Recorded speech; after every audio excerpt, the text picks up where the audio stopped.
오늘 깨어진 관계 회복에 대한 넷째 날 말씀을 우리가 듣겠습니다. 3월 6일 목요일 날 말씀은 마태복음 7장 5절의 중심의 말씀을 가지고 고백하라라는 말씀을 가지고 우리가 함께 은혜를 받도록 하겠습니다. 사람과 사람과의 깨어진 이 관계를 회복하려고 하면은 그 깨어진 관계 문제의 원인이 무엇인가 아는 것도 참 중요합니다.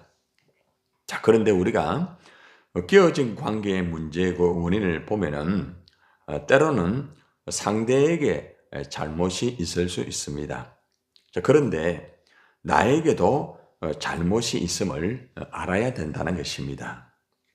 특별히 문제가 생기면은 사람들은 자기 자신의 잘못에 대해서는 아주 관대합니다. 자기 잘못에 대해서는 이렇게 너무너무 관대할 때가 참 많아요. 그런데 남의 잘못에 대해서는 너무 많이 참 냉철한 그런 모습을 볼 수가 있겠죠. 사람들은 대부분 이 관계가 깨어지고 문제가 생기면은 나보다는 이 상대의 이 잘못을 너무나 또 정확하게 분명하게 먼저 말하는 경우가 사실은 허다합니다. 깨어진 관계의 문제의 손뼉 소리가 날 때에 여러분 손뼉 소리는 서로가 마주쳐야 소리가 납니다. 손뼉을 쳐보면 알잖아요. 마주치지 아니하면 소리가 안 납니다. 한 사람만 그냥 내려놔 보면은 그거는 아무것도 안 돼요. 그런데 깨어진 관계라는 것은 쌍방간에 그러한 소리가 있기 때문에 문제가 생긴다는 것입니다. 관계가 깨어진 소리가 났다고 하면은 상대의 잘못도 있지만은 나에게도 잘못이 있다는 것을 알고 중요한 것은 내가 먼저 나를 돌아보고 나의 잘못을 이렇게 고백할 수 있는 그러한 모습들이 굉장히 중요한 부분입니다. 오늘 이 본문의 말씀은 문제가 생겼을 때에 예수님이 특별히 형제의 이 잘못된 것을 이제 보았을 때에 어떻게 해야 하는지, 관계가 깨어지고 힘들 때에 어떻게 해야 되는지를 우리에게 참 잘 가르쳐 주고 있고, 잘못된 모습으로서 계속적으로 그런 관계를 가지게 되면은 결국에는 하나님 앞에 결국에는 책망을 받는 말씀을 주고 있습니다. 자, 오늘 본문의 말씀의 앞절에 마태복음 7장 3절을 한번 보도록 하겠습니다. 자, 같이 시작. 어찌하여 형제의 눈 속에 있는 티는 보고 내 눈 속에 있는 들보는 깨닫지 못하느냐. 형제 눈 속의 티라는 것은 이제 조그마한 거 아니겠습니까? 예수님이 지금 이 비유로 말을 하는 것은 형제와의 관계가 깨어져 가지고 많이 힘들어요. 그런데 이제 그 형제의 눈 속에 보니까 티 같은 잘못된 것들이 있단 말입니다. 그게 정확하게 보이는 거예요. 자, 그런데 정작 자신의 눈 속에 있는 들보를 깨닫지 못한다.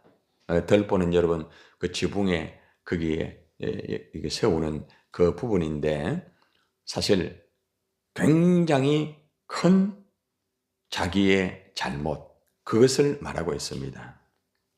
상대는 아주 작은 그러한 티 같은 잘못이 있다는 겁니다. 그런데 내 안에는 사실 그 작은 티보다는 훨씬 큰 잘못이 있다는 것이죠. 그런데 문제는 이 깨어진 관계 속에서 사람들이 이렇게 볼 때에 상대의 이 티만 자꾸 본다는 거예요. 자기 속에 있는 덜보는 깨닫지는 못한다. 알지를 못하는 거죠. 조금 더 쉽게 말하면 내가 훨씬 잘못했다는 거죠. 내가 훨씬 잘못했는데 상대의 조그마한 그 잘못, 그것만 이제 눈에 자꾸 보이게 된다는 것입니다. 그래서 예수님께서 이 비유를 말하면서 형제의 작은 잘못은 눈에 잘 보면서 정작 자신의 큰 잘못은 보지 못하는 것을 지금 예수님이 책망을 하고 있다는 거죠. 깨닫지 못하느냐 이 단어 속에 책망이 지금 들어가 있어요. 그리고 맨 앞에 보면 어찌하여라는 단어를 쓰고 있죠. 너의 잘못이 훨씬 커.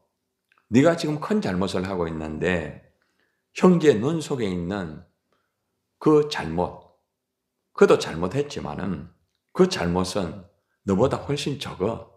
이렇게 비교를 해가지고 지금 제시를 하고 있다는 거죠. 예수님께서 무엇 때문에 이렇게 비교를 해서 체크를 했을까요? 자신의 잘못이 사실은 훨씬 큰데 상대방의 그러한 작은 잘못, 그것만 보니까 결국에는 계속 힘들어지게 되고 계속 어려워지게 되고 그 작은 잘못 때문에 정죄가 되고 계속해서 힘들어질 수밖에 없다는 것을 말씀을 하고 있는 것입니다. 자, 그리고 다시 한번 4절에서는 분명한 것을 체크를 하면서 다시 한번 반복을 합니다. 자, 4절 봅시다. 보라, 네 속에 들보가 있는데 어찌하여 형제에게 말하기를 나로 네 눈 속에 있는 티를 빼게 하라. 네 눈 속에 있는 티를 빼게 하라. 자기 눈 속에 있는 들보, 자기 속에 있는 큰 잘못이 있으면서 형제의 작은 잘못을 지적하면서 빨리 해결해라. 빨리 해결해라. 그렇게 하면 되겠느냐 이 말입니다. 관계라는 것은 사실은 좋을 때는 참 좋지만은 안 좋을 때는 상대의 그 문제점만 내 눈에 자꾸 들어오게 되는 것입니다. 상대의 잘못이 내 눈에 들어오기 때문에 내 안에 있는 잘못은 보이지 아니하고 상대의 그 잘못에 대한 것만 체크를 하면서 그걸 지적을 합니다. 그리고 빼게 하라. 빨리 해결해라. 이렇게 한다는 거죠. 그래서 예수님께서는 이런 부분을 다시 한번 똑같은 단어를 쓰면서 책망하는 거죠. 3절에서는 먼저 형제의 눈 속에 있는 티를 보고 작은 잘못에 대한 것을 먼저 시작하지만은 4절에 보면은 네 눈 속에 있는 들보라고 하잖아요. 그래서 작은 것이 눈에 보인다 할지라도 네 눈 속에 있는 큰 것을 좀 보아라. 사실 우리 눈 속에 있는 큰 이 들보를 본다는 것은 쉽지 않죠. 그죠? 예. 여러분, 눈에 뭐가 들어갔을 때의 느낌은 있지만은 여러분들 어떤 것이 있는지 잘 모르잖아요. 그러면은 어떻게 합니까? 여러분들이 거울 앞에 가가지고 눈을 이렇게, 그죠? 이렇게 보는 경우도 있고 또 다른 사람에게 어떻게 합니까? 내 눈 좀 봐라고. 내 눈 좀 한번 봐봐라고. 안에 뭐가 들어갔는지. 또 그게 안 되면은 안과에 가잖아요. 그죠? 안과. 안과에 가보니까 눈 속에 큰 것이 이미 생겨버린 것도 있을 수 있고 아니면은 작을 수도 있잖아요. 그래서 지금 내 눈 속에 있는 이것이 어떤 것인가를 바로 알아야 치료가 되는 것입니다. 예전에 제가 이렇게 얼마 전이에요. 이렇게 하는데 자고 일어나니까 눈이 퉁퉁 부었어요. 눈이 안 감겨요. 왼쪽 눈이. 그래가지고 이제 일어나서 아내에게 이 눈이 이 한쪽이 이렇다고 이러면서 보니까 아내가 보더만은 안에 이 뭐 다래끼 같은 게 난 것 같아요. 그러더라고. 그래서 뭐 하루 정도 지나면 괜찮겠지 하면서 그냥 지나갔어요. 그런데 다음 날에도 역시 계속 그렇더라고. 그래서 안과에 가서 체크를 해보니까 안에 다래끼 같은 것이 나서 그것이 염증이 되어가지고 그렇다고 하더라고요. 그래서 약을 조제해가지고 결국에는 먹으니까 그것이 점점점 그 작은 것이 더 작아지고 결국은 없어지더라고요. 내 눈 속에 무엇이 있는지 알게 되면은 치료가 되죠. 그죠? 그래서 우리는 내 눈 속에 있는 것이 큰 들보라는 것을 우리는 먼저 알아야 된다는 것이죠. 상대의 잘못이 있어요. 그렇지만은 내 눈 속에 있는 잘못은 들보 같을 수도 있다는 것입니다. 이것을 바로 알고 문제를 해결해야 된다 이렇게 말합니다. 그리고 심지어는 이런 문제를 어느 정도로 주님이 아주 책망을 하는가 하면은 오늘 본문의 말씀 5절입니다. 같이 시작. 외식하는 자여 먼저 네 눈 속에서 들보를 빼어라. 그 후에야 밝히 보고 그 형제의 눈 속에서 티를 빼라. 이게 무슨 말입니까? 먼저 네 잘못을 똑바로 알아라 이 말이에요. 먼저 내 속에 있는 눈 속에 있는 들보를 빼고 이게 무슨 말인가 하면은 내가 잘못했구나. 내가 부족했구나. 내가 큰 실수를 했구나. 이걸 먼저 인정하고 이것을 먼저 해결해라. 자기 속에 있는 잘못을 해결하지 아니하면 있잖아요. 상대의 작은 잘못을 해결할 수 없다는 말이에요. 내 속에 있는 잘못을 계속 가지고 있으면은 상대의 잘못은 절대로 해결하지 못합니다. 이 순서를 잘 보세요. 먼저 네 눈 속에 들보를 빼라. 내 안에 있는 잘못과 내 안에 있는 부족이 여전히 있는데 상대의 티에 대한 잘못만 자꾸 빼려고 하니까 문제가 해결 안 되는 거예요. 그래서 예수님이 네 잘못을 먼저 깨닫고 그것을 해결받고 그리고 난 다음에야 형제의 눈 속에서 티를 빼리라. 이게 순서예요. 무슨 말입니까? 관계의 회복은 네 잘못을 똑바로 알고 먼저 인정하고 받아들이면서 그거를 먼저 해결하면은 상대의 작은 잘못은 자동적으로 해결할 수가 있다는 말이에요. 굉장히 중요한 부분이에요. 그래서 우리는 문제가 생길 때는 항상 제가 여러분에게 그런 말씀을 하죠. 먼저 나를 돌아보라. 제가 목회를 하면서 그렇게 목회를 하고 있어요. 언제나 어떤 문제가 생긴다든지 이렇게 될 때 가정에서도 그렇게 늘 하는 것은 아니죠. 100% 할 수는 없죠. 사람이기 때문에 육신을 가졌기 때문에 내가 잘했는데 가정에서 만약에 그런 일이 일어나면은 그렇게 할 때가 있어요. 그런데 딱 돌아서면은 바로 하나님이 바로 사인을 줍니다. 그게 아니야. 네가 문제야. 지난번에 여러분들 정필도 목사님 말씀 한번 들었죠? 그죠? 정말 눈에 가시 같은 성도가 있어가지고 하나님, 나 정말 목회 못하겠습니다. 할 정도로 목사님이 힘들어가지고 막 기도하고 이러는데 하나님의 음성이 들려가지고 네가 문제지. 네가 문제지. 그 음성을 듣고 난 다음에 정필도 목사님이 회개하면서 그렇게 하면서 그 다음부터는 목회를 할 때에 정말 성도 한 사람 한 사람을 품고 그렇게 하셨다는 말씀. 그 목회를 제가 이제 배운 거죠. 저도. 여러분 굉장히 중요한 부분이에요. 네가 문제라는 거예요. 네가 문제. 내가 문제라는 거죠. 자식들의 문제. 자식들은 문제가 있죠. 아니 내가 문제죠. 내가 교육을 바로 못 시켰으니까. 내가 바로 가르치지 못했으니까 자식이 그랬다는 거 아니겠습니까? 여러분들, 제가 목회자 아닙니까? 그럼 여러분이 잘못되면은 누구 책임일까요? 목회자의 책임이에요. 네. 아주 중요한 거죠.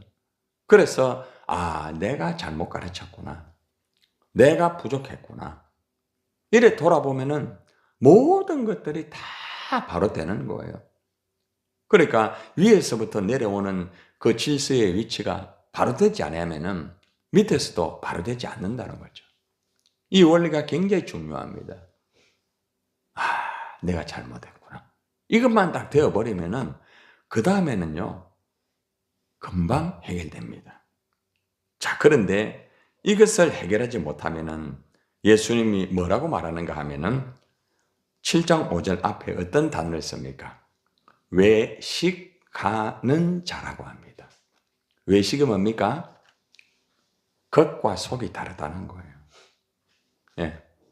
그러니까 실제적으로 나는 외식이 아니라 할지라도 내 눈안에 있는 들보를 보지 못하고 내 잘못을 바르게 인정하지 못하고 내 잘못을 깨닫지 못하고 상대방에 대한 눈 속에 치만 자꾸 빼라고 하고 해결하라고 하고 그것을 그래 하면은 내가 외식하는 자가 된단 말입니다. 외식이라는 게 다른 게 아니에요. 자기를 돌아봐야 돼요. 자기를. 나의 잘못을 돌아봐야 돼요. 나의 잘못을 돌아보지 못하고 상대의 잘못만 자꾸 이렇게 말을 하게 되면은 결국 예수님께서 너 외식하는 자가 되는 거야. 이래 말을 하는 거예요. 그래서 우리가 하나님 앞에서 항상 문제가 생겼을 때, 특별히 깨어진 문제가 있을 때는 아하, 바로 내가 원인이구나. 내가 부족하였구나. 내가 잘못했구나. 이것을 딱 깨닫고 그대로 진행하면은 상대의 그 눈 속에 있는 티는 저절로 시간이 지나가면서 빠지게 된다는 원리의 말씀입니다. 예수님께서 여러분 가늠한 여인의 사건을 아시죠? 그죠? 제사장과 사람들이 가늠한 여인을 이제 붙잡았습니다. 목적은 뭐예요? 예수님을 시험하기 위해서죠. 그죠? 그래서 예수님 앞에 가가지고 이 여자가 간음을 했다고. 그래서 율법적으로 간음한 여인은 어떻게 합니까? 돌로 쳐 죽여야 됩니다. 그래가지고 예수님을 사실 시험하는 거예요. 여러분들, 예수님은 사랑이라고 하지 않았어요. 그죠? 네. 그런데 만약에 예수님은 율법을 또 거부해버리게 되면은 율법을 거부하는 예수님이 되는 거죠. 그러니까 사실 예수님은 굉장히 힘든 상황에 있어요. 만약에 그냥 사랑한다, 됐다 이래 보면은 율법을 거부하는 자가 되죠. 그죠? 자, 그런데 예를 들어 가지고 돌로 쳐라 이러면 어떻게 됩니까? 사랑에 문제가 생기는 거예요. 이 유대인들, 제사장들이 얼마나 교활한지 기가 막히게 가늠한 여인을 딱 잡아가지고 예수님을 시험하는 거예요. 그런데 예수님은 기가 막힌 지혜를 가지고 대처를 합니다. 여러분 잘 아시는 말씀이죠? 요한복음 8장 7절, 8절, 9절 말씀이에요. 예, 핵심만 제가 읽어드릴게요. 너희 중에 죄 없는 자가 먼저 돌로 치라. 예수님께서 이 제사장이나 또 해당의 지도자나 그 사람들, 그리고 또 그 사람을 따라가지고 돌을 들고 있었던 그 유대의 백성들, 돌을 들고 있는데 예수님이 뭐라고 말하는가 하면 너희 중에 죄 없는 자가 먼저 돌로 치라 이란 말합니다. 그리고 예수님이 더 이상 말하지 않고 다시 몸을 굽혀가지고 손가락으로 땅에 서십니다. 예수님이 무엇을 썼는지 알 수는 없어요. 예수님은 말씀을 하시고 그들에게 생각할 여유를 주었습니다. 자, 그때의 9절에서 아주 중요한 해답이 나옵니다. 그들이 이 말씀을 듣고 양심의 가책을 느껴 어른으로 시작하여 젊은이까지 하나씩 하나씩 나가고 오직 예수와 그 가운데 섰는 여자만 남았더라. 자, 여기서 아주 중요한 단어가 나옵니다. 양심의 가책을 느껴. 여러분 잘 들으세요. 여러분의 말씀을 딱 들으면은 여러분들의 양심을 딱 두드립니다. 아, 이래서는 안 되겠구나. 아, 그렇구나. 그럴 때 있어요, 없어요? 없어요? 있죠. 그죠? 말씀을 딱 들을 때 여러분들이 이게 탁 와가지고 아, 그렇구나. 아, 이거 내가 부족했구나. 아, 내가 잘못했구나. 아, 내가 이래 해서는 안 되겠다. 이게 오잖아요. 어떻게 합니까? 어른으로 시작하여 젊은이까지 하나씩 하나씩 나갔다고 말합니다. 자, 이 사람들은 지금 뭘 하려고 했죠? 돌을 들어가지고 가늠한 여인을 죽이려고 했어요. 쉽게 말하면. 돌로 쳐 죽이라고 그게 율법이에요. 자, 무슨 말이냐? 하나님의 말씀을 듣고 양심의 가책을 딱 느꼈을 때에 이 사람들은 돌을 내려놨어요. 돌을 내려놨다는 말은 무슨 말입니까? 더 이상 그 여인을 공격하지 않았다는 겁니다. 이것이 지금 숨어 있는 굉장히 중요한 핵심이에요. 보통 일반적으로 설교에서 이 내용은 쉽게 말하지 않습니다. 저는 이제 이걸 보면서 아하, 우리가 말씀을 딱 들었을 때에 내 양심에 딱 사인이 와요. 두 가지 사인이 와요. 하나는 내가 정말 바르게 했구나.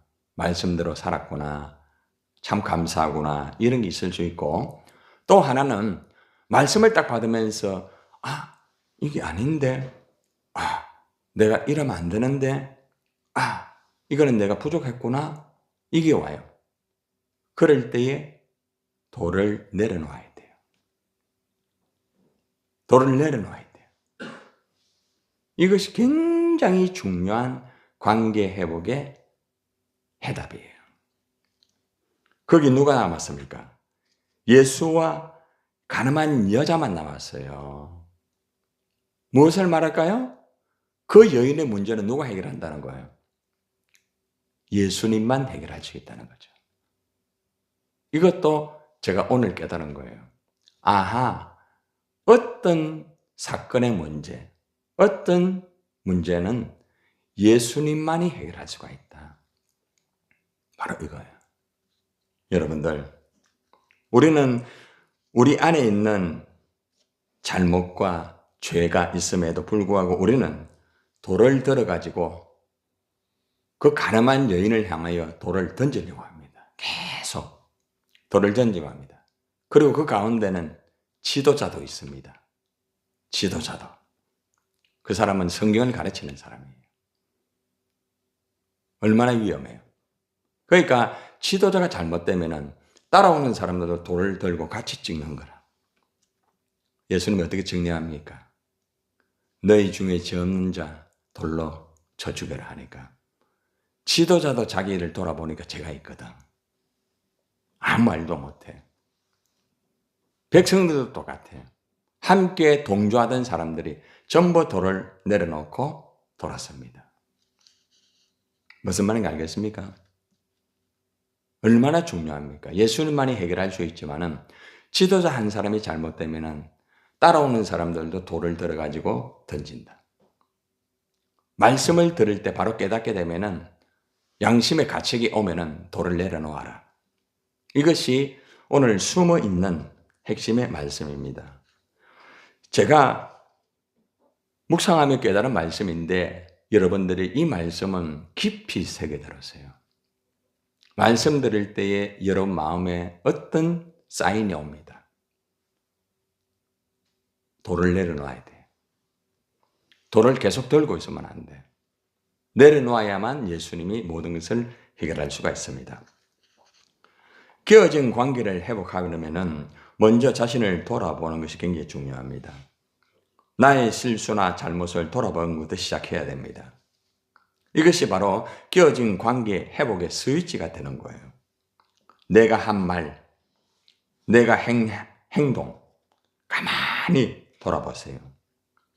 내가 잘못한 거 분명히 한두 가지는 다 있습니다. 문제가 생기면은 한두 가지는 반드시 쌍방간의 관계 속에서 상대가 5개를 했던 나에게도 한두 개는 다 있다는 거예요.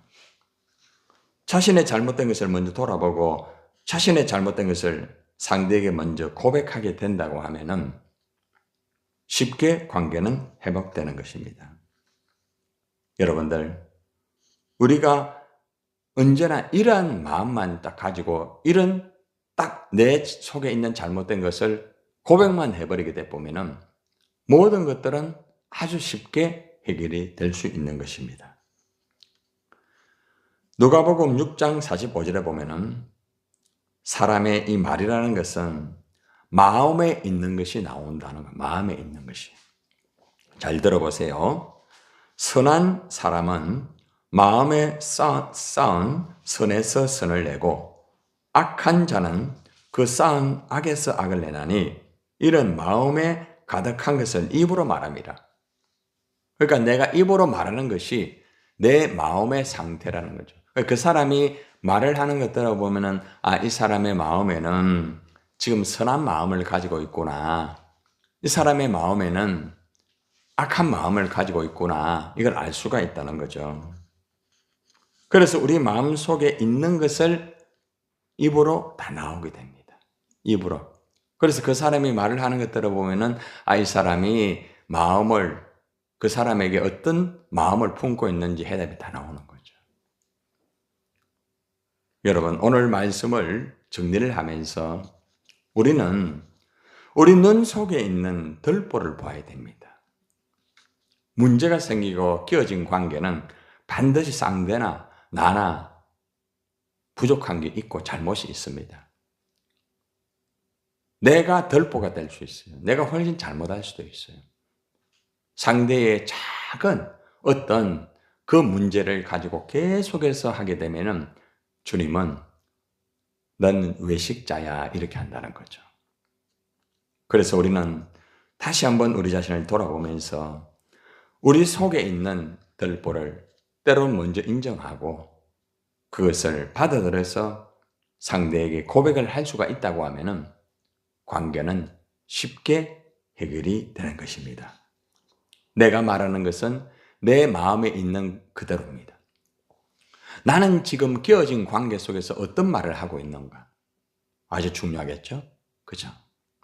그래서 우리 모두가 자기를 먼저 돌아보고 내가 먼저 잘못한 것을 깨닫고 또 내가 잘못한 것을 고백한다고 하면은 아주 관계는 빨리 회복이 될 수가 있지 않겠습니까? 스스로의 실수를 겸손하게 인정하는 것. 그렇게 하면은 상대방의 마음도 열리게 될 수가 있지 않겠습니까? 자신을 돌아보고 솔직하게 고백할 때에 화해는 시작이 되는 것입니다. 끼어진 관계에서 가장 큰 문제는 핑계를 대거나 서로의 자잘못을 자꾸 확인하려고 하면은 힘듭니다. 확인하면 할수록 더 힘들어질 수가 있어요. 끼어진 관계를 정말 회복하기 원한다고 하면은 자신의 실수에 대한 책임을 인정하고 그리고 고백을 하는 거예요. 내가 먼저 부족한 것을 솔직하게 고백하고 그렇게 나아간다고 하면은 형제에 대한 것도 빠지게 되고 모든 것들이 자동적으로 원위치로 돌아오면서 회복이 되는 것입니다.